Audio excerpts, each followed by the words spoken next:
강대국의 상징 하면 뭐겠어요? 강대국의 상징, 핵무기를 가진 나라. 핵무기는 미국이 중심이 돼가지고 확산을 금지시켜요. 그럼 우리 핵무기 갖겠다 해도 미국이 내가 있어. 내가 있는데 뭐 핵무기 가져.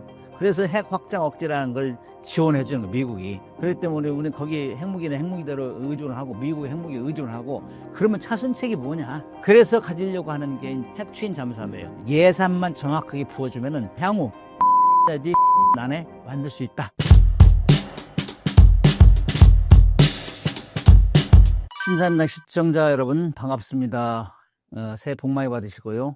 보니까 이 구독자 수가 기하급수로 느는 것 같아요. 아마 이 방송 중에 여러 가지가 있겠지만은 방산 분야 이게 작년에 핫했고, 올해도 어떤 핵 추진 잠수함 건조가 이제 이 본격화되는데 아마 여러분들 뜨겁게 응원해주고 하면은 잘 될 것 같습니다. 여러분들 뜨거운 응원을 부탁드립니다. 26년을 맞아 대통령이 새해 첫 순방 국가로 중국을 택했습니다. 현 시점에 한국 핵잠수함에 대한 중국과 해외 반응은 어떤지 궁금합니다. 중국이 우리의 핵잠수함 갖는 것에 대해서 반대한다 이런 얘기도 일면에서 하고 그러던데, 사실 중국이 우리한테 반대할 이유는 없다고 봐요. 왜냐하면 중국은 이미 핵무기도 가지고 있는 나라고 핵잠수함도 가지고 있는 나라이기 때문에 우리가 갖기 전부터 가져왔고, 특히 중국 같은 나라는 우리가 과거에 우리를 굉장히 우리 국토를 유린하고 우리를 굉장히 침범하고 했기 때문에, 우리 같은 경우는 그 강대국이 옆에 있으면 항상 우리는 조심하는 거 아니겠어요? 그런 차원에서 늦게 후발주를 갔는데 뭐를 우리한테 지적한단 말이에요. 이건 사실상 말이 안 되는 얘기고, 언어도 아니고, 우리 같은 경우는 이 자주국방이라는 건 자기 국민의 생명과 재산을 보호하겠다, 이런 차원에서 하는 거지. 우리가 중국을 공격한 적 있어요? 중국은 우리를 공격한 적이 있어요. 그렇기 때문에 우리한테 이것 가져라 저것 가져라 하는 거는 그거는 말이 안 된다. 그래서 우리는 차근차근하게 우리의 국민의 재산과 생명을 보호할 수 있는 것이 무엇이냐. 과거에 지금 현재는 북한이 우리를 가장 위협하고 있지만은, 과거에는 중국이 우리를 많이 위협했기 때문에 그런 차원에서 우리가 대비하는데 무엇이 불만이냐, 이거는 사실상 맞지 않다, 저는 그렇게 생각합니다. 교수님께서는 핵잠수함, 재래식 잠수함 모두 탑승해보신 경험이 있는 것으로 알고 있습니다. 최근 탑승 기회와 실제 탑승 경험을 소개해 주신다면요? 우리가 잠수함을 안 가졌을 때, 그러니까 80년대 중반 후반까지는 잠수함이 없었어요. 그러나 하해군에서는 우리가 빨리 잠수함을 가져야 된다. 북한은 잠수함을 수십 척 가지고 있는데 우리는 아무것도 안 가지고 있기 때문에 어떻게 잡아야 되는지 알아야 될 거 아니에요. 그러면 우방국에서 잠수함을 가지고 있는 나라가 미국이었단 말이에요. 80년대 중반, 90년대 중반까지. 이때는 미국도 디젤 잠수함도 가지고 있었고 핵 잠수함 가지고 있었어요. 90년대 중반 이후에는 디젤 잠수함을 다 없앴단 말이죠. 그래서 제가 이제 80년대 중반에는 미국의 이제 디젤 잠수함을 타고 훈련을 했어요. 왜냐면은 우리는 미국의 잠수함을 보고라도 알아야 되잖아요. 그래야 북한의 잠수함을 잡아내기 때문에. 그래서 그때 퍼스널 익스체인지라는 프로그램이 있었어요. 인원 교환. 그래서 장교들이 미국 사람이 우리 배 타고 우리가 미국 배 타고 이렇게 하는데, 그때 당시에 제가 운 좋게 이제 선발돼가지고 미국의 마지막 그 디젤 잠수함이 다트라는 배가 있어서 다트. 그 배에 타서 한 2주 정도 훈련하고, 그 다음에 이제 그 이후에는 핵추진 잠수함을 또 타고 핀타도라는 배를 타고 한 2주 정도 훈련하고, 그래서 미국의 잠수함을 어떻게 운영하는지 그거 다 하고 나서 보니까는 우리의 이제 잠수함 도입하는 시기하고 딱 맞았어요. 그래서 독일 가서 잠수함을 타게 됐는데, 아무튼 잠수함 장교 출신 중에는 제가 아마 미국 배, 그 다음에 네덜란드 잠수함 함장과장 가서는 제가 한 달 정도 네덜란드 잠수함 디젤 잠수함 타고 훈련했기 때문에 그런 차원에서 가장 많이 탔지 않았느냐, 이런 생각을 하는데, 사실 요즘에 같은 게 우리 한국 잠수함 같은 건 이 배 안에서 잠수함 안에서 담배를 못 펴요. 근데 미국 배를 86년도에 탄 것 같은데, 그때는 이 공격 훈련을 한단 말이에요. 잠수함하고 수상하고 이제 공방전 훈련하는데, 막 함장은 긴장한다고. 어떻게 하면 이게 공격에 성공할 것인가. 잘못하면 디젤 잠수함 같은 경우 공격에서 성공 못하면 자기가 죽어요. 도망갈 수도 없어. 1시간 막 풀스피드로 가면은 1시간은 배터리가 다 옷돼가지고 깡통이 되니까 정확하게 맞춰야 된다. 그래서 보면 전투 정보시라 있어요. 막 담배를 어찌나 펴야 되는지, 함장부터 시작해가지고 부장까지 해가지고 막 연기가 뿌여는 거예요. 긴장하니까. 이 담배를 이거 어떻게 하나, 이거. 근데 핵추진 잠수함 가니까는 공기가 오히려 깨끗해요. 왜냐하면 거기 공기 이제 필터링을 하잖아요. 핵추진 잠수함 전기를 많이 생산하기 때문에 공기 정화 장치, 그다음에 산소를 생산하기 때문에 핵추진 잠수함은 상대적으로 공기가 깨끗한데 디젤 잠수함은 엄청 안 좋더라고. 디젤 잠수함은 스노클 할 때 공기를 빨아내죠. 그다음에 그 이후에 98년도에도 디젤 잠수함 네덜란드 잠수함 함장과장 갔는데 디젤 잠수함 폈는데 거기서도 또 공격 훈련하니까 함장이 긴장해가지고 그때는 실질적으로 함정이 직접 공격 훈련에 참여해요. 구축함이 막 세척이 달라진단 말이죠. 그런 상황에서 공방전을 하기 때문에 함장이 엄청나게 긴장하고 땀도 많이 나고 그러면서 얘야 장군이 담배를 펴대는 오소리 잡듯이 담배를 펴는. 근데 우리 같은 경우는 독일에서 잠수함을 인수했기 때문에 독일 레귤레이션상은 잠수함 내에서 담배를 못 피게 됐다고. 지금도 한국 승조원들은 담배를 못 펴요. 함 내에서는. 근데 일부 현지국에서는 그렇게 폈다. 그것이 제일 기억에 남습니다. 그래서 잠수함을 외국 배를 많이 모방했는데 우리 한국은 독일을 벤치마킹하고 독일의 레귤레이션을 받았기 때문에 그런 담배는 함내에서 안 핀다. 그게 생각이 납니다. 한국이 핵잠수함을 운용하게 되면 핵잠이 자주국방에 정확히 어떤 역할을 맡게 되나요? 자주국방이 진행된다면 미국의 도움으로부터 독립이 가능한지 궁금합니다. 강대국의 상징 하면 뭐겠어요? 경제력이 우선이겠지만은 경제력은 잘 안 나타나니까 군사력 면에서 가장 많이 따지잖아요. 강대국의 상징 핵무기를 가진 나라, 그다음 안보리 상임이사국 5개국 플러스 인도, 파키스탄, 이스라엘, 북한 정도잖아요. 그래서 강대국의 상징이라고 하는데 핵무기는 미국이 중심이 돼가지고 확산을 금지시켜요. 이제 뭐 5개 나라는 정식으로 갖는 나라고 나머지는 비공식적으로 가져도 이걸 계속 통제하고 더 이상 확산을 못하게 한다고. 그래서 그것이 NPT예요. 핵 확산 금지 조약. 거기 들어가면은 IAEA라는 그 기구에서 그 들어온 나라는 다 사찰을 해요. 핵무기 만들게 안 만들게. 그게 시스템인데 미국이 그렇게 하기 때문에 우리는 미국하고 이제 동조를 해야 되잖아요. 작전, 그다음에 한미 동맹. 그렇기 때문에 우리는 핵무기를 못 가지고 있다고. 그럴 때 핵무기를 안 만드는데 북한이 핵무기를 만들고 계속 우리를 가겠다 막 이렇게 엄포를 놓잖아요. 짜증나는 거예요. 우리 핵무기 갖겠다 해도 미국이 아이 내가 있어. 내가 있는데 뭐 핵무기 가져. 그래서 핵 확장 억제라는 걸 지원해 주는 거예요, 미국이. 그렇기 때문에 우리는 거기 핵무기는 핵무기대로 의존을 하고 미국의 핵무기에 의존을 하고 그러면 차선책이 뭐냐. 그래서 가지려고 하는 게 핵추진 잠수함이에요. 북한의 목표는 일단 핵무기를 소형화해서 탑재해가지고 물속에 집어넣는 거예요. 그래 그 물속에 집어넣으면 안전하잖아요. 일단 지상에 있는 핵무기는 이 전쟁이 되면 공격받으니까 그걸 물속에 숨기는 게 SLBM이에요. SLBM 싣고 나가는 배는 미국이나 러시아는 지금 이 순간에도 공격 핵추진 잠수함, 핵무기를 싣지 않은 배가 계속 따라다니면서 추적 감시한다고 못 쏘게. 북한이 핵무기를 만들어서 핵추진 잠수함에 집어넣어도 우리가 그걸 추적 감시하겠다. 지금은 미국이 이제 해줄 수 있지만은 지금 사실 북한은 핵무기를 실어서 핵잠수함 실지는 않았잖아요. 근데 앞으로 우리보다 빨리 갈 거란 말이죠. 그런 걸 대비해서 우리도 장차 우리가 하겠다. 미국이 해주는 것보다. 우리 핵무기는 아니더라도 그걸 북한이 핵무기를 물속에 감춰도 그걸 못 쏘게 하겠다. 그 하려면은 디젤 잠수함 못 해요. 속력도 느리고 계속 올라가서 스노클 해야 되기 때문에 노출된다고. 핵추진 잠수함은 가능해요. 그래서 우리가 핵추진 잠수함 만들면 일단 북한의 핵무기를 물속에 쏘는 거 억제하고 두 번째는 중국이나 일본은 과거에 우리를 엄청나게 국토를 유린하고 우리를 짓밟은 나라들이에요. 그러나 지금은 주한미군이 한국에 있기 때문에 그런 야욕을 드러내지 않지 주한북이 많이 떠난다. 그러면 과거의 그 도발 야욕이 또 생긴다고. 지금도 중국은 서해 잠정 조치구역에 막 구점을 설치하면서 야금야금 동쪽으로 오고 있잖아요. 일본은 교과서에 자기 독도가 자기 땅이라고 버젓이 얘기하고 있고 그 다음에 이해도에 계속 중국 배가 와서 계속 순시하고 이런 것들은 야욕을 드러내는 거예요. 그래서 그렇게 할 때 중국이나 일본에서 항공만을 가지고 있잖아요. 우리 항공만 갖자니까 국민들이 돈 너무 많이 들어. 미국에 있는데 뭘 해? 뭐 이런 분위기야. 그러면 그 돈 너무 많이 들고 차선책으로 어차피 항공만도 가겠지만은 차선책으로 우리가 지킬 게 많다. 그럼 뭘로 지킬 것이냐 바다를. 그런 차원에서는 핵추진 잠수함을 가지면은 이거는 사실 핵무기의 다음 버금가는 무기라고 할 수 있어요. 이 때문에 우리가 국력이 신장되고 그 다음에 우리를 함부로 할 수 없는 무기다. 왜냐? 디젤 잠수함은 수시로 올라와서 자기 위치에 노출하고 그 다음에 공격받을 가능성이 많잖아요. 속력도 느리고. 그러나 핵추진 잠수함은 속력도 빠르고 어디에 있는지를 모를 정도로 기민하게 대처하고 그 다음에 급하면 빨리 갈 수 있고 그렇잖아요. 거기에 디젤 잠수함은 그런데 그런 게 기동력이 약하다고. 그런 조항에서 보면은 사우스 코리아는 핵잠수함도 가지고 있어. 이거 함부로 하면 안 돼. 이렇게 이제 우리를 다시 한번 보게 되죠. 일본이나 중국이. 우리가 사실 뭐 브라질하고 싸울 리는 없잖아요. 가장 중요한 거는 우리의 주변국을 어떻게 우리가 억제하느냐. 우리 주변국이 우리를 깜보지 못하게 하는 게 뭐가 있느냐.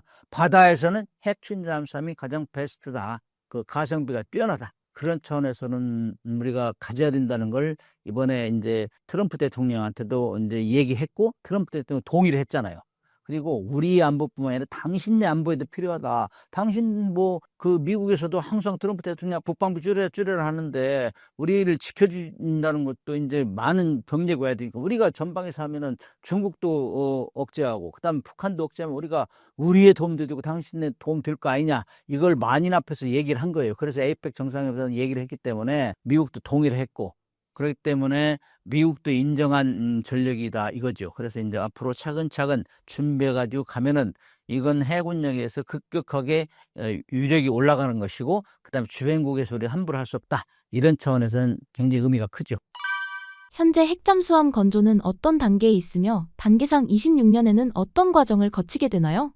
우리가 핵추진 잠수함을 가지려고 했던 처음 목적은 핵무기를 가지려고 했으나, 예를 들어 북한은 계속 2000년대 초반부터 핵실험했어요.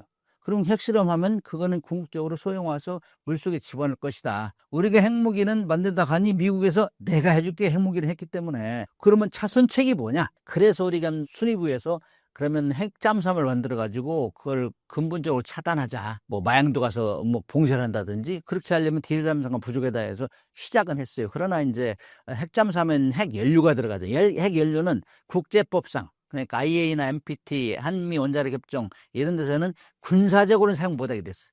우라늄을. 그런데 그것도 사실 강대국의 논리예요. 우리 국내에서 생산하는 우라늄을 왜 못해? 그럼 법이 어디가 있어? 그러나 2차 대전 때 히로시마 나가사키 원자탄을 투자하다 보니까는 엄청나게 피해가 심해. 이거는 이 반인륜적인 무기야. 금방 죽으면 몰라도 막 수십 년간 괴물이 돼 살잖아요. 그래서 이건 하지 말자. 그 핵 확산 금지를 한 거예요. 그래서 절대로 이제 못 만들게 하고 있거든. 미국에서. 미국이 맨 앞에 서 있고 나머지 이제 P5 국가들이 이제 동조를 하면서 핵 확산 금지를 하고 있는데, 그렇기 때문에 우리는 미국한테 아무리 해도 핵무기를 못 만들게 할 거다. 그래서 차선책이 뭐냐? 그래서 이제 우리가 핵추진 잠수함을 만들겠다 해가지고, 그래서 2000년대 초부터 이렇게 쭉 진행을 했는데, 2004년도에 그래서 우리가 이제 핵잠수함을 만들려고 했었어요. 그래서 362 사업단을 만들라고 제가 초대 사업단장을 했는데, 그때 당시에는 우리가 너무 열악해서 환경이. 그때는 원래 핵추진 잠수함 만들려면 잠수함을 만들 수 있어야 되고, 그다음에 들어가는 원자로를 독자적으로 만들 수 있어야 돼요. 근데 우리는 그때 당시 아무것도 안 됐어요. 잠수함 들어온 지 10년 됐고, 그다음 원자로 우리가 독자적으로 만든 적이 없는데, 지금은 잠수함, 디젤 잠수함 가장 우수한 디젤 잠수함 만들 수 있고 원자로도 만들어 팔잖아요. 그렇기 때문에 다 갖춰져 있는데, 이 우라늄, 들어가는 우라늄만 우리가 원활하게 못 가죠. 왜냐? 군사적으로 사용 못하게 됐기 때문에. 그래서 그걸 계속 협력해 왔고, 지금은 그때보다 2003년, 4년 한미 사업단 때보다는 훨씬 좋아졌어요.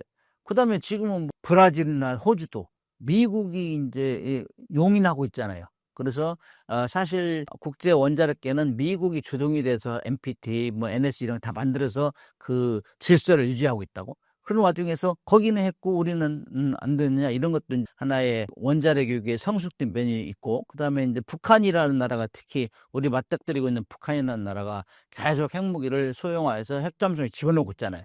이런 걸 다 종합적으로 고려해 볼 때 미국이 이제 우리가 만들어도 우리한테도 도움이 되고 미국이 도움이 되겠다. 이런 차원에서 지금 막 가속도가 붙고 있는데, 우리는 그래서 2004년도, 3년도부터 쭉 응용연구를 해왔어요. 응용연구는. 실제 잠수함 안 만들었어도. 그래서 준비를 해갖고 원자로 기술, 잠수함 만드는 기술 다 완비했다. 그래서 예산만 정확하게 부어주면은 향후 7년 내지 10년 안에 만들 수 있다. 그러나 이 모든 것들이 혼자 할 수 없어요. 왜냐하면 이런 일반 함정들은 조선소 맡기면 돼요. 근데 거기는 원자로가 들어가잖아요. 원자로는 국제법상으로 외교부에서 해결해야지, 그 산업부, 과학기부는 다 관여가 돼 있어요. 그렇기 때문에 이걸 정말 국가적인 차원에서 대통령실 직속에 놓고 그거를 조율을 해야 돼요. 그래서 싱크로나이징 해가지고 동기화시켜서 사업이 같이 이렇게 쭉 가야 돼요. 그래서 이제 원자로를 함정에 집어넣는 거를 설계 최적화 그래요. 원자로하고 함정 크기하고 그 다 종합해서 비율을 맞춰서 함정이 속력이 나오고 그런 거거든요.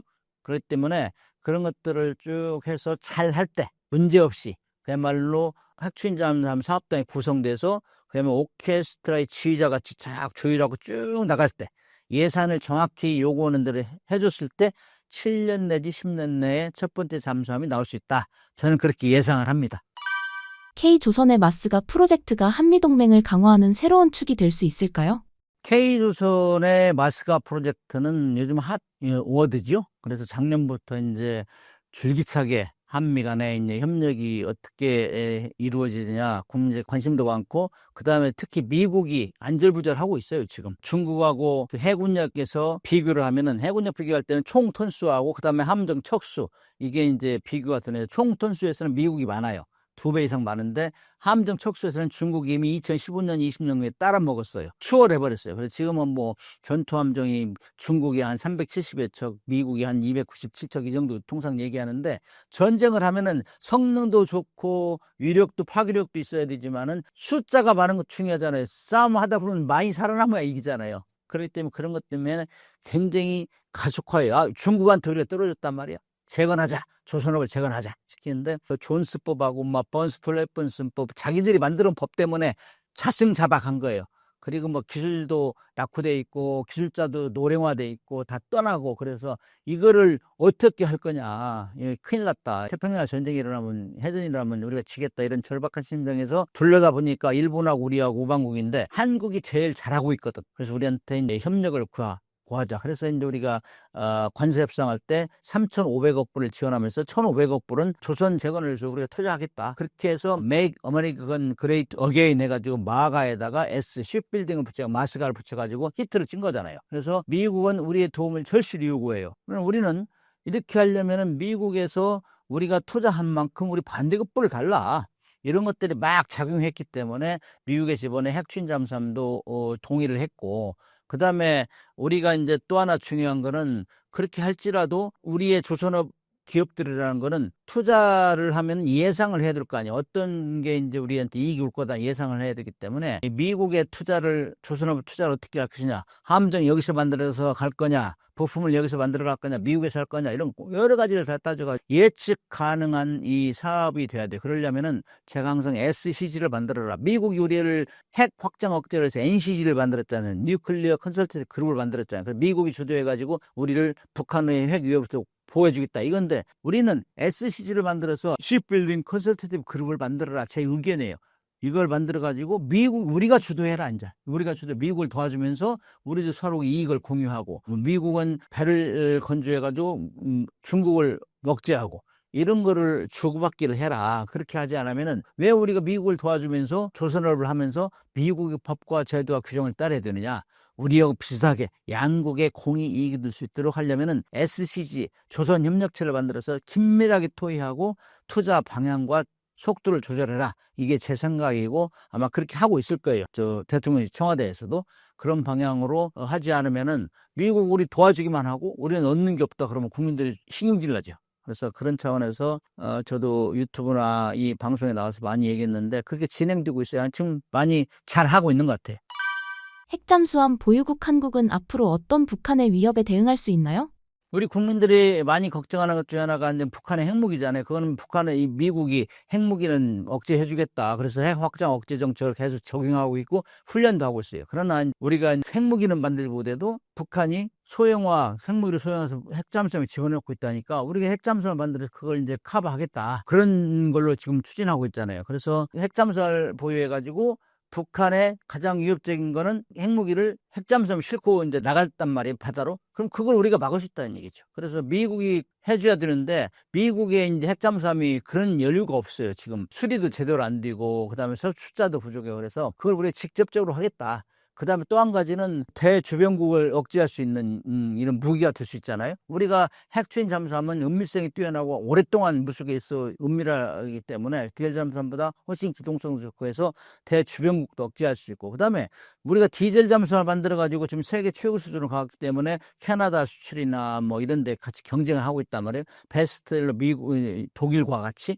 그런데 우리가 핵추진 잠수함까지 만든다 그러면은 잠수함 분야에서 핵추진 잠수함 최고 고난도의 기술이거든. 그러면 우리 조선 능력은 거의 탑으로 찍는 거죠. 그런 차원에서는 세계적으로 위상도 올라가고, 그 다음에 어떻게 보면은 조선에서는 부동의 핵잠수함 1위라고 이렇게 얘기할 수 있죠. 북한 SLBM 개발 이후 핵잠수함 재추진 등에 대한 외교적 돌파구는 어떤 것이 있나요? 우리가 이미 그 핵추진 잠수함 만들 때 가장 걸림돌이 이제 우라늄을 어떻게 안정적으로 공급받느냐 이거였는데, 이재명 대통령께서 이제 세계 만인 보는 앞에서 트럼프 대통령한테 이 부탁을 했고, 트럼프 대통령이 동의를 했어요. 그렇기 때문에 사실 우라늄을 군사적으로 사용하려면 한미 원자력 협정, 그 다음에 IAEA, NPT 이런 데서는 군사적으로 사용 못하게 돼 있어요. 그러나 IAEA나 NPT나 NSG, 뭐 뉴클리어 서플라이 서클 이런 데는 다 미국이 핵 확산 억제를 하기 위해서 미국이 만든 기구예요. 그렇기 때문에 트럼프 대통령이 동의를 했다? 미국이 이제 좋아해서도 대통령이 가서 한국에 약속했어요. 국제적인 약속이야. 그렇기 때문에 좀 일단 완화가 됐고, 그걸 군사적으로 사용하는데 완화가 된 것이고, 그 다음에 IAEA나 NPT나 NS 이런 데도 사실상 미국이 운용하는 조정하는 이런 기구들이기 때문에 트럼프 대통령 의중이 저렇구나 이제 공포를 한 거예요. 그렇기 때문에 그동안 우리가 군사적으로 조용하는 것에 대해서 주저주저하고 동의를 안 할 것이다 이러기 때문에 우리가 사업 진도를 못 나갔는데, 이미 만인 앞에서 전 세계에서 공포를 했기 때문에 우리가 그걸 규정을 만들면 돼요. 그래서 한미 원자력 협정을 다 개정하고 하려면 오래 걸리니까 일단 군함의 추진체로만 사용하는 걸 별도 협정을 맺어야 돼, 미국하고. 그렇게 하면은 그 협정을 맺고 그 관계 그 기구에다 통보하고, 이 정도 우리가 북한이 핵무기를 만들어서 물속에 집어넣고 있기 때문에 우리가 위협이 강하기 때문에 억제하기 위해서 어쩔 수 없이 만든다. 그 다음 미국도 동의했다. 이런 것들을 다 얘기하고, 그 다음에 우리한테 우라늄을 파는 나라들, 영국이나 프랑스, 중국, 뭐 러시아 이런 나라들의 별도 협정을 맺어가지고 이거 군사적으로 사용한다. 우리는 절대로 핵무기를 안 만든다. 이런 걸 이제 다 설명을 하고 하면은 우라늄을 공급받는 데 큰 문제가 없을 것이다. 그래서 올해 전반기 내내 그런 작업이 이루어질 것이다. 저는 예측을 해요. 그래서 이제 안보실장도 가서 협의하고 한 것들이 또 협정을 맺어서 시작하겠다 이런 얘기예요. 그래서 이는 방송을 통해서 많은 국민들이 걱정하는 바를 불식을 시키고, 우리는 이미 우리의 국민과 국민의 생명과 재산을 보호하기 위해서 이 핵잠수함 필요하다는 공감대는 형성이 됐어요. 그래서 여론도 87%가 가져야 된다. 왜? 우리가 뭐 북한이 우리보다 경제력이 40~50배 뒤지고 정말 열악한데도 뭐 명목 GDP 같은 건 100배가 우리가 많은데, 북한은 핵무기를 만들어서 핵잠수함 만들고 있는데 우리는 왜 못 만드냐? 이거 여론이 질타를 받고 있어서 아마 우리가 이렇게 추진하면은 그동안 문제가 되었던 핵연료 공급도 안정적으로 공급받는다. 저는 그렇게 생각해요. 핵 잠수함 및 핵연료 자급의 전략적 외교 전략과 농축 및 재처리 시설 확보를 위한 외교적 환경 변화와 전망에 대해 궁금합니다.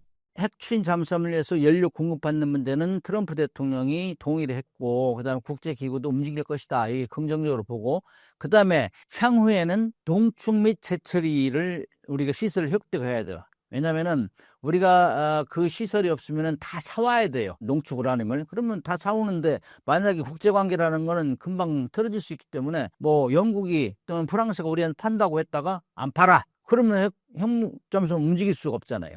그렇기 때문에 장기적으로는 우리가 농축 시설을 가져야 된다. 이런 것이 의견이 국민적인 그 바람이 지배적이고, 그래서 이건 장기적으로는 한미 원자력 협정을 개정해야 돼요. 이 1988년도에 미일 원자력 협정 개정하면서 일본은 그걸 독자적으로 할 수 있게 했어요. 그러나 이 할 때도 미국에서도 반대를 많이 했는데, 정관계 인사들, 그다음 재계 인사들까지 다 미국어 외교 원자력 교육을 했어요. 총력전 해가지고 그걸 일본은 확보를 했어요. 우리도 이참에 그런 걸 해야 된다. 그래서 지금 이미 그 정부는 정부대로 이렇게 카운터파트가 돼가지고 활발히 의견을 개진하고 협력을 해야 돼요. 그 다음에 세계 총수들도 가서 일본이 했던 것처럼 이렇게 가서 협력을 하고 해서, 이제 우리는 우라늄 농축 및 재처리를 가져야 된다. 우라늄 농축 시설 없으면 매번 사오는 거고, 그 다음에 우리가 재처리 시설이 없으면 우리 원자력 발전소가 지금 세계 5위예요.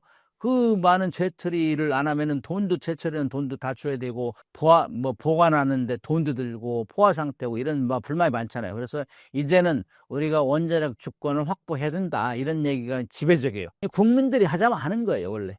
국민들이 그동안 그 미국의 도움을 많이 받았기 때문에 미국에서 하지 마 동의를 안 했는데 이제는 미국이 우리한테 사실 도움을 요청하는 시기가 됐잖아요. 그럼 우리는 준 만큼 받아내야 된다. 이런 것들이 반대 논리로 반대급부로 해야 된다는 얘기가 되돌이기 때문에 이 분위기를 거스릴 수가 없을 거예요. 그래서 정부는 정부대로 재계는 재계대로 그다음에 이제 의회는 의대로 이렇게 추진해가지고 이번에 이제 우라늄 농축 및 제철시설 확보된다. 이런 거는 반드시 추진될 거라고 확신합니다. 26년 자주국방에 있어서 핵 잠수함이 높게 평가되는 이유는 무엇인가요?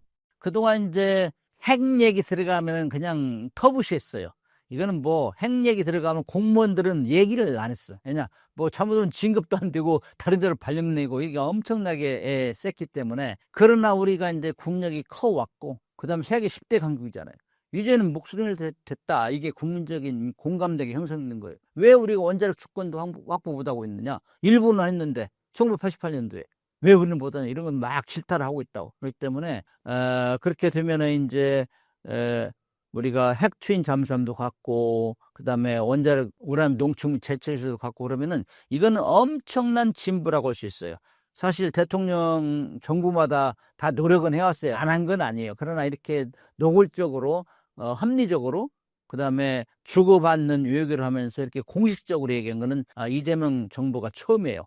사실 문재인 정부 때도 추진을 했어요. 트럼프 대통령 추진하고 부탁은 했지만 잘 들어주지 않았어요. 부정도 긍정도 안 하고 이런 상태였는데 사실 자주국방이나 이런 차원 자주국방 의지 면에서는 보수 정부나 진보 정부나 의도는 쭉 비슷했어요. 그러나 누가 그걸 표현하느냐, 노골적으로 얘기하느냐, 공식적으로 얘기하느냐 이런 면에서는 좀 차이가 났는데 사실 박정희 대통령이 자주국방에는 제일 강했죠. 그래서 핵무기까지 개발하려고 했으니까. 그러다가 미국이 반대로 이제 무산됐고 그 다음에 가장 노골적으로 강력하게 추진한 게 이재명 대통령이 아닌가 저는 그렇게 생각해요. 그래서 보수 진보 중에서 대표적인 인사들 물론 노무현 대통령이나 문재인 대통령도 많이 노력하고 했지만은 노골적으로 드러내게 한 거는 이재명 대통령이 가장 박정희 대통령 이후에 거의 쌍벽을 이룬 수준이다. 그렇게 평가를 하고 싶어요. 작년 이지스 전투체계를 탑재한 한국의 최신 구축함 다산정약용함이 건조를 마치고 진수됐습니다. 다산정약용함에 대해 알려주신다면요? 작년에 뉴스 중에 군사 뉴스 중에 다산정약용함 진수식이 있었죠. 다산정약용함은 한국의 이지스 구축함 중에 두 번째 배치 2예요. 배치 2. 배치라는 거는 한 세 척씩 한 묶음 해가지고 하는 걸 배치. 영어로 배치인데 한국말 다발 묶음 이런 뜻이에요. 그래서 세종대왕함, 율곡이함, 서이성룡함 이 세 척이 이지스 구축함 배치 1. 그 다음에 정조대왕함, 다산정약용함, 그 다음에 또 하나 아직 이름이 안 나왔는데 이 세 척이 배치 2. 그러면 배치 1보다 배치 2는 좀 더 업그레이드 돼요. 배치 1에서 문제가 있었던 거를 더 성능을 개량하고 이런 개념으로 발전하는 건데 천주라는 전투함 중에서 제일 전투를 잘하는 배가 이지스 구축함이 이지스라는 신의방패라는 그리스 용어인데 이거는 특히 대공방어, 미사일이 날아온다, 그 다음에 항공기가 공격이 된다 이런 걸 자동적으로 막아내는 이 능력, 대공적 능력이 가장 뛰어나다 이렇게 얘기해요. 그 다음은 대함전 능력이 있어야 되고 그 다음에 함포로 쏘는 거, 그 다음에 대잠수함 능력이 있어야 되고 그 다음에 대공전 능력이 이 세 가지가 전투의 3요소인데 이거를 누가 잘하느냐, 그거를 제일 잘하는 배가 이지스 구축함이다. 그런데 비싸요. 특히 이지스 구축함 같은 경우는 이지스 전투체계가 미국에서 개발된 거기 때문에 하와다가 이제 집어넣는 거든 우리는 선체 만들고 기타 장비 만들어서 하는데 그것이 한 선가에 한 30분, 40분 돼요. 그럼에도 불구하고 그 뛰어난 성능, 요거는 미국이 원탑이란 말이죠. 그래서 그 배치 1보다 정조대왕함하고 작년에 진수한 정약용함이 어떤 면이 뛰어나느냐. 첫째로 탐지 능력이 더 늘어났어요.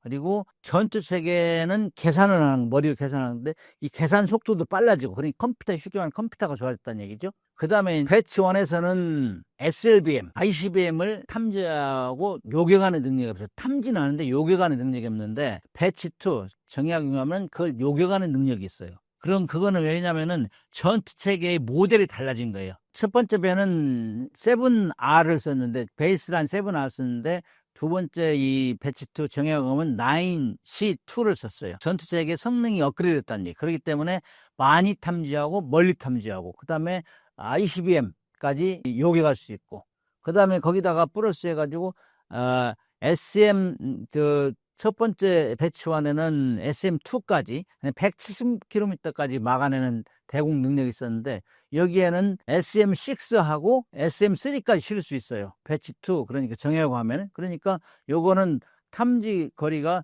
240에서 460km까지 그게 SM6예요. 그 다음에 고도는 SM3는 150km 이상에서도 막아낼 수 있는 이런 능력이 있다고. 그게 SM3예요. 그러니까 대공전 능력이 훨씬 뛰어나다. 첫째는 탐지 능력, 탐지 거리, 그 다음에 대공전 능력. 거기에는 첫 번째 배치1에는 SM2, 스탠다드 미사일 2가 있었는데 여기에는 스탠다드 미사일 6와 3가 들어간다. 요것이 강점이죠. 그래 대공전 능력이 뛰어난 거고. 그 다음에 이제 대함전 능력 플러스하고 대함대 지능력을 했어요. 물론 배치1에서도 지상을 공격할 수 있는데 크루즈 미사일, 순항 미사일. 근데 이 정예공함은 탄도 미사일을 쏠 수 있어요. 바다에서, 육지로. 그것이 이제 늘어난 또 플러스된 능력이고, 그 다음에 대잠전 능력. 이거는 누가 멀리 잠수함을 탐지할 수 있느냐. 그 다음에 누가 정확하게 탐지할 수 있느냐. 요건데, 이 배치1에는 맨 앞에 함수 돔 큰 수동 소나가 있고 그 다음에 끌고 다니는 소나 이게 주였는데 여기에는 가변심도 소나를 집어넣었어요. 그거는 이 배에서 맨 뒤에서 깊은 심도까지 음파 탐지 그 센서를 집어넣는 거예요. 그러면 잠수함을 잡아내는데 좋잖아요. 잠수함 물속에 깊이 갈 수 있으니까. 그리고 그 세 개 함수 끌고 다니는 거 그다음에 가변심도 소나 이거를 통합을 해가지고 통합 소나 체계라고 만들어서 전반적으로 컴퓨터 전투 체계가 작동이 돼요. 그래서 기존의 그 세종대왕급보다 한 두세 배 멀리 탐지, 멀리 잠수함 탐지 능력이 우수하다. 통합 소나 체계 이런 면에서는 첫 번째 배치1보다 배치2가 훨씬 업그레이드된 거죠. 그리고 그런 것들은 이제 전투 체계 모델이 바뀌고 그다음에 통합 소나 체계는 우리가 독자적으로 개발하고 그다음에 함정 스텔스 능력. 함정은 이제 레이더 전파로 잡아내기 때문에 전파가 직각으로 부딪혀야 잘 잡혀요. 근데 이거는 직각으로 부딪히지 않도록 이 교묘하게 이제 이 각을 줘가지고 설계를 하면은 전파가 잡아도 잘 안 잡힌다고. 큰 배가 어선만치 나타나, 어선만이 작게 레이더에. 그렇기 때문에 이런 능력, 그 다음에 함정이 피격받았을 때 복구하는 능력, 과생방 장치 이런 것들이 배치하면서 훨씬 좋아졌어요. 그래서 배치와는 제가 이제 현역에 있을 때부터 있었는데 세종대왕 같은 경우는 뭐 한 1조 2천억 정도인데 이거는 1조 6천억이 석당 그러니까 엄청 비싼 거죠. 그래서 이제 가장 먼저 드러나는 게 ICBM을 요격할 수 있다. 첫 번째 배치원은 요격 못했는데 요격할 수 있다. 그 다음에 그 다음으로 이제 240에서 460km까지 고도 30km까지 날아오는 항공기업 미사일을 잡아낼 수 있다. 수상함 배에서 지상으로 탄도탄을 쏠 수 있다. 그 다음에 통합 소나 체계를 이용해서 잠수함을 멀리 잡아낼 수 있다. 이런 것들이 확연히 달라졌죠. 교수님의 한국형 이지스함 탑승 경험과 현재 승조원 생활 환경에 대해 자세히 알 수 있을까요? 이지스 구축함이 전투 체계가 발달돼 가지고 자동화가 많이 됐다 이렇게 얘기해요. 그래서 구축함 배치1은 한 300명 가까이 탔는데 요거는 배치2는 한 100명 정도로 줄인다고 했어요. 그거는 자동화가 잘 됐기 때문에 그런 거거든. 그러나 이런 것들이 이제 점점 이제 승조원 병력 부족 이런 것 때문에 굉장히 민감한 문제예요. 그래서 요거는 그런 차원에서는 혁신을 이루는 거죠. 그래서 승조원들이 과거에는 큰 배에서 타는 것을 선호했고 그것 때문에 이지스 구축함 타는 걸 자부심을 많이 느꼈어요. 근데 이제 300명 타다가 100명 줄이면은 엄청나게 이제 공간도 활용할 수 있고 개인 공간도 쉬위 말하면 리빙 컨디션 그래요. 승조원들이 생활할 수 있는 이런 환경이 좋아지죠. 그 대신 한 명이 할 수 있는 업무 부담이 좀 늘어나는 거죠. 그래서 이제 계속 자동화하는 추세가 되면은 그런 것들이 이제 그래서 첨단 장비를 운영하면 인력은 줄이고 전투 능력은 강해진다.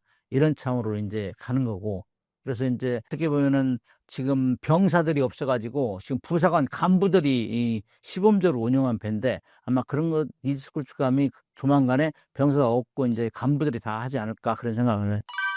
26년 K방산과 한국 해군력이 발전하는 과정에서 다산정약용암은 어떤 역할을 하게 될 것이라고 보시나요?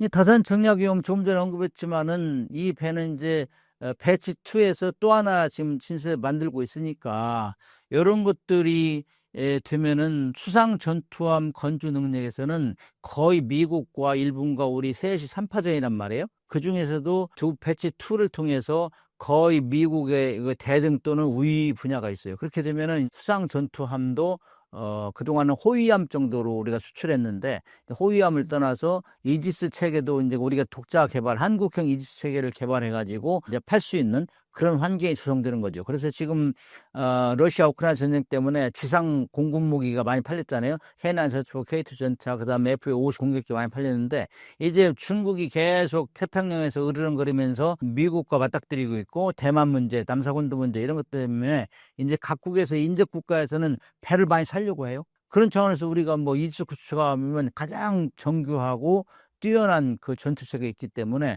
이런 능력을 가진 한국이 인기가 이제 올라가는 거죠. 그러면 이제 미국과 우리 조선에 협력하고 거기서 또 노하우를 얻고 그다음에 그러면 영업 능력을 좀 키우면은 우리가 이제 동남아뿐만 아니라 남미 이런 데도 이제 진출할 수 있고 특히 이제 HD 현대중공업은 지금 페루 같은 데하고 페루 해군을 건설해주는 수상함부터 잠수함까지 이런 지금 교류를 하고 있기 때문에 앞으로 2026년에는 해양 분야에서 엄청나게 수출도 진전이 있으리라 이렇게 생각하고 특히 잠수함 분야는 캐나다하고 지금 열띤 경쟁을 하고 있는데 캐나다 잠수함 수출에 독일하고 경쟁하고 있는데 이런 분야까지 많이 확장되리라. 그래서 2026년은 방위산업에서 해양 분야가 엄청나게 조명을 받을 것이다 그렇게 생각을 해요. 지금 온통 온 국민의 관심사가 캐나다 60조 잠수함 수출을 성공하느냐 이걸 지금 엄청나게 바라고 또 응원하고 있는데 실질적으로 현대의 이 그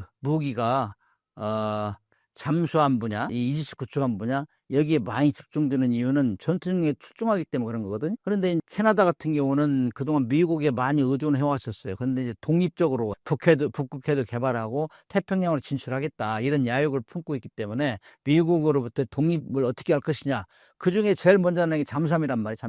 잠수함은 수상함보다 가성비가 뛰어나다 이렇게 통상 얘기를 해요. 근데 이게 지금 엄청나게 사업 규모가 크단 말이죠. 그래서 독일하고 지금 우리를 잠수함 실력을 가르쳐준 설계 건조능을 갖춘 독일하고 선생님하고 2차전을 붙은 거 2011년도에 우리가 인도네시아는 마지막에 우리 독일을 이기고 세 척을 팔았어요. 근데 지금은 2차전이 전개되고 있는데 독일이 지금 엄청나게 거기에서 이제 칼을 품고 오고 있어요.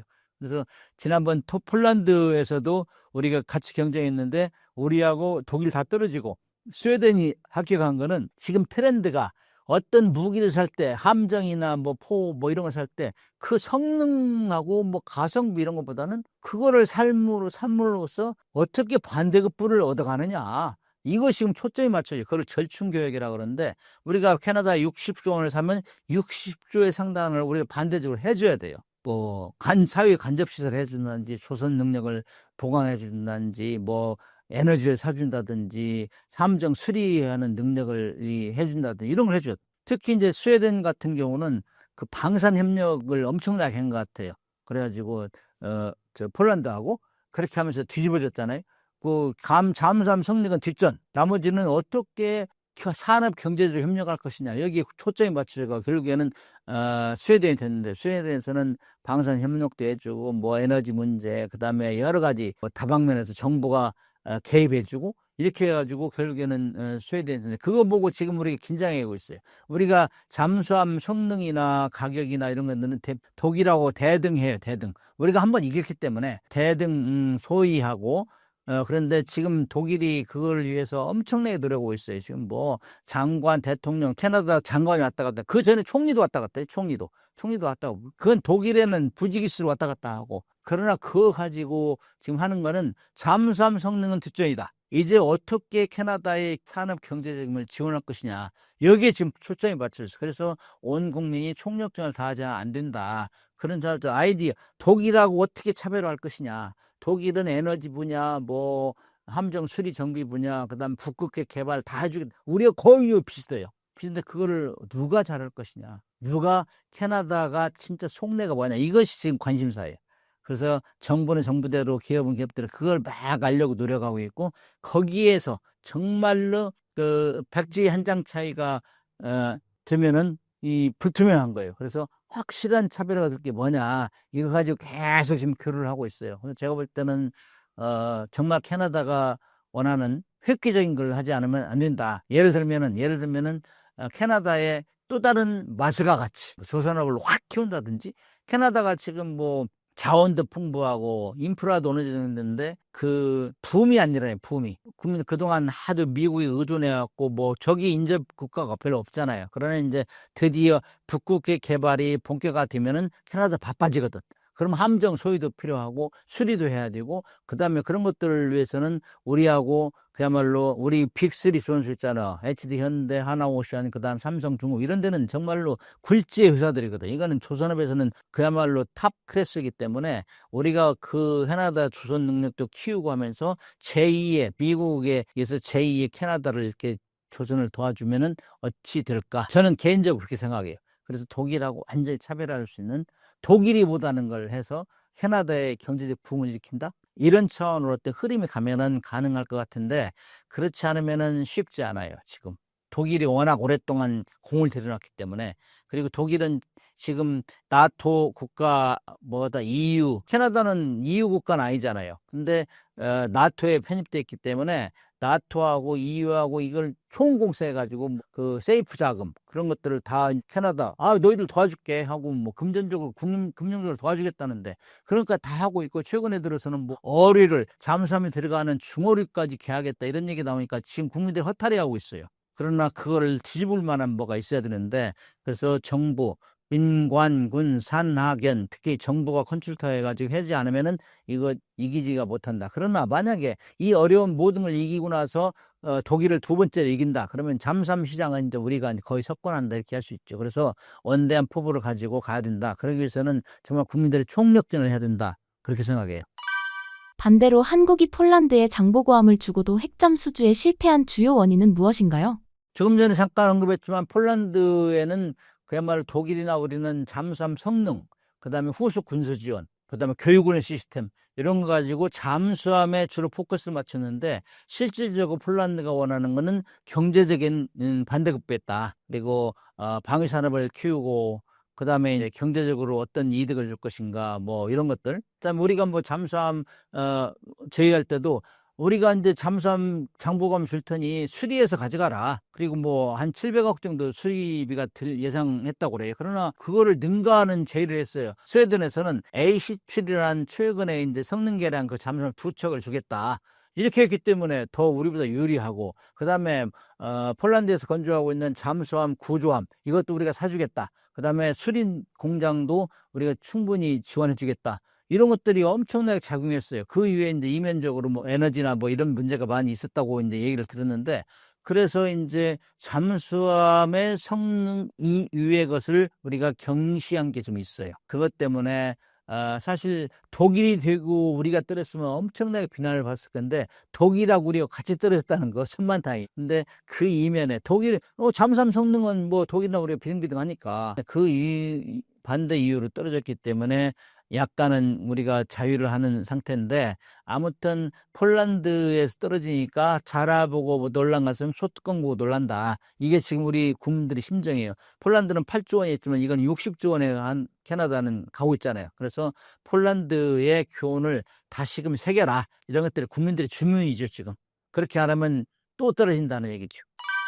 앞으로 하나오션의 높은 기술력이 60조 원 규모 캐나다 CPSP 프로젝트 같은 대형 프로젝트의 호재가 있을까요? 캐나다는 잠수함뿐만 아니라 수상함도 건조를 해야 돼요. 그렇기 때문에 이제 하나오션은 지금 아주 공격적으로 미국에 진입해가지고 필립 조선소를 사고, 그 다음에 호주에 있는 오스탈 조선소를 또 지분을 확보하고 계속 미국 쪽으로 이렇게 접근하고 있는데, 아마 캐나다가 제3시장이 되지 않을까? 그러나 이제 우리 HD 현대중공업도 지금 페루 쪽에 이제 개척하고 있고 또 캐나다도 접근하려고 하고 있어요. 그래서 지금 조선업은 그야말로 물 들어올 때 노를 저어라 이렇게 이제 얘기할 정도로 우리가 협력을 하려고 하는 그 나라들이 늘어나고 있어요. 그 중에 가장 현실적인 게 지금 캐나다고 잠수함뿐만 아니라 수산까지 이렇게 해서 가면은 우리끼리 이제 너무 경쟁하고 뭐 한화하고 오션하고 HD 현대중공업 최근에 과당 경쟁에서 여러 가지 불미스러움이 있었는데 그런 거를 국내에서 너무 하면은 이미지도 손상하고 그렇기 때문에 협력해서 갈 건 협력하고 그래서 국내에서는 건전한 경쟁을 해야 돼요.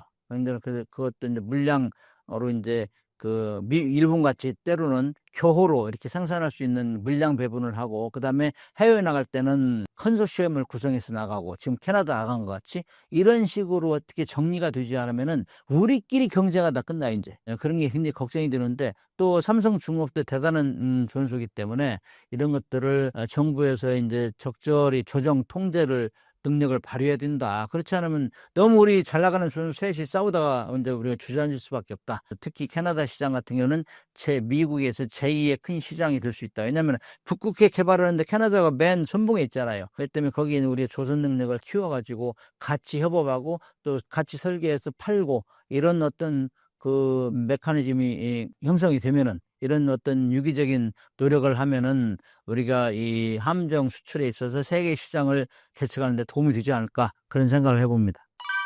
현재 핵잠에 투자하고 있는 북한과 반대로 한국의 잠수함 기술력 및 외교 상황을 평가해 주신다면요? 북한이 우리보다 이제 잠수함, 디젤 잠수함도 30년 먼저 가졌고 우리보다 30여 년 먼저 건조를 했어요.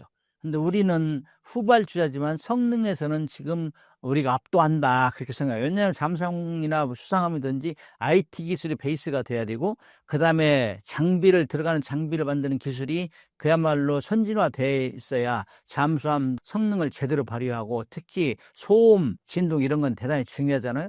이런 면에서는 우리가 정말로 북한을 압도한다고. 그러나 핵잠수함 잠수함은 디젤 잠수함 우리가 성능으로 압도하니까. 그러나 핵잠수함도 지금 먼저 시작했어요. 북한이. 보여줬잖아요. 김정은이가 이제 그 진수 직전 모습을 보여줬다. 거기에는 이미 원자로나 모든 장비가 다 들어간 상태예요.